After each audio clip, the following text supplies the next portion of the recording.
cara macam mana kita nak buat saya kita punya sale kan. Pun banyaklah saya dapat ilmu daripada Masjid Puji ni. Nama saya Zamri bin Muhammad. Saya dah berumah tangga dan mempunyai 4 orang anak dan 4 orang cucu. Berumur lebih kurang dalam nak masuk 53 tahun.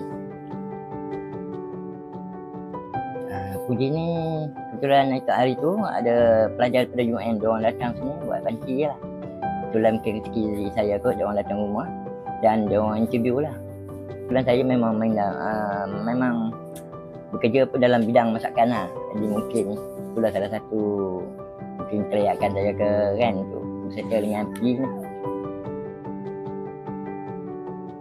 Macam-macam jugalah saya dapat ilmu kan, ilmu dalam segi masakan, lepas tu dalam segi nak takbir berpengurusan dalam segi kewangan kita ke kan, dan cara macam mana kita nak buat kita punya sale kan. Pun banyaklah saya dapat ilmu daripada Masjid Puji ni.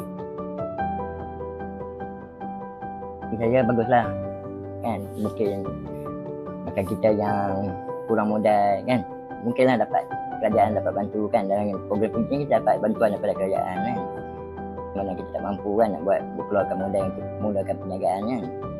Bagi saya Puji ni boleh berlanjutan lah sebab programnya bagus, sebab banyak ilmu yang kita dapat lah. Dari segi saya ambil dalam bidang masakan kan, jadi dalam bidang masakan banyak juga benda-benda baru yang saya dapat kan. Walaupun saya dah lama main bidang masakan, jadi kita orang yang berumur kan, mungkin masakan yang lama-lama macam sekarang macam-macam jenis masakan baru kan.